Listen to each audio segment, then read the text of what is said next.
The one that converts to Islam embraces the folds of this faith because they choose to voluntarily submit and surrender to the will of God in exchange for the ultimate acquisition of peace and contentment in this life and in the hereafter. The one that is converting accepts the Islamic belief that in order to achieve true peace of mind and surety of the heart, one must submit to the ultimate Creator, the one true God, and live according to His divinely revealed laws.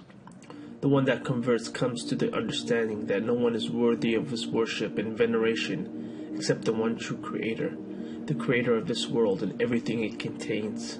He realizes that the only true purpose of his life is to find God, build a relationship with Him, and follow His commandments. The one that is converting comes to the realization that God the Almighty would not leave him or her in the darkness without showing them and guiding them regarding the manner in which He wants them to live. To this end, He, God, chose messengers and prophets throughout history to send to different nations at different times to communicate His message to humanity, to demonstrate how one should live and to teach mankind about Himself. In addition, these prophets came with glad tidings, stating that whoever worships the one God without any partners and lives a righteous life while obeying God's commands will enter paradise eternally. And whoever worships anyone other than Allah and does not follow God's commandments will enter the hell eternally. Islam is not a new religion, but rather embodies the eternal act of submitting to the will of God.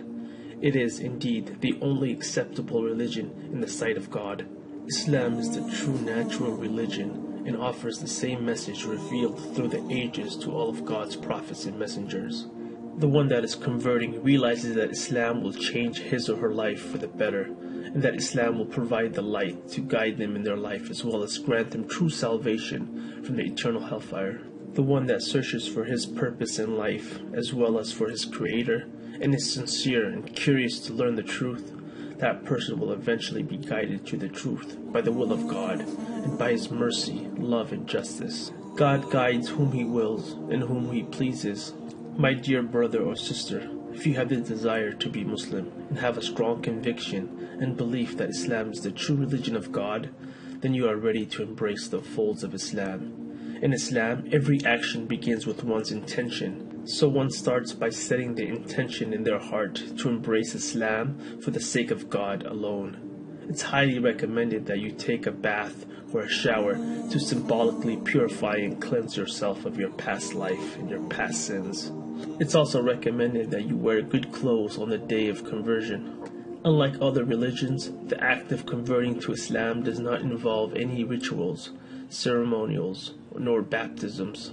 All the one has to do is to declare the testimony of faith, which is known as the Shahada in Arabic, or the Declaration of Faith in English, which is the first of 5 pillars of Islam. These 2 statements encapsulate all of the beliefs of Islam. Ashhadu an la ilaha illallah wa ashhadu anna Muhammadan abduhu wa rasuluh. I bear witness that there is no deity worthy of worship except Allah, and I bear witness that Muhammad is His servant and messenger. One can simply state this phrase in privacy by himself, or can do so in public with witnesses, especially those who could help them pronounce the wording in Arabic accurately. The testimony of faith is recommended and often done publicly in a mosque or gathering. One testifies, acknowledges, and expresses that he or she is fully convinced, with no doubt, that there is no deity worthy of worship and veneration other than Allah. Allah is the unique name of God. One acknowledges that there is only one God who is the sustainer, the creator, who is in control of all matters and all things, who has no partners, no children, nor associates. He is the Most High, most merciful, all-knowing, all-wise, all-seeing, all-hearing. He is the first, He is the last. One also testifies and acknowledges that Muhammad, peace and blessings be upon him, is the last and final messenger of God, who was sent to relay the same general message as the prophets before him.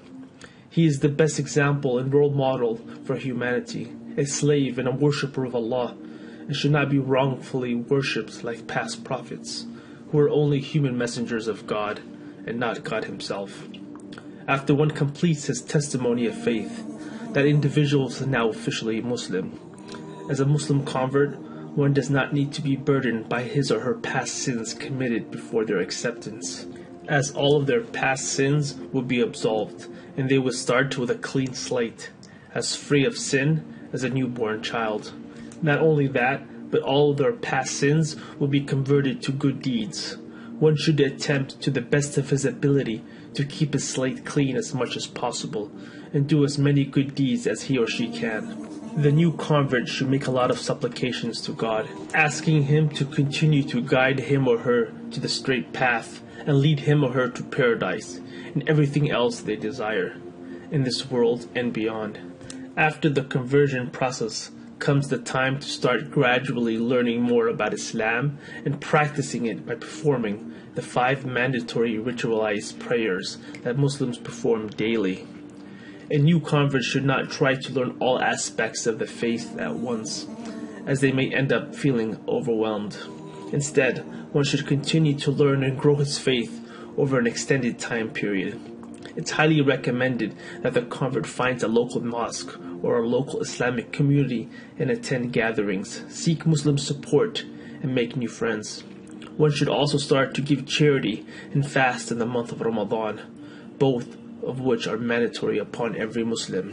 For people still unsure as to whether or not they should convert to Islam, they can pray to God without specifically naming Him.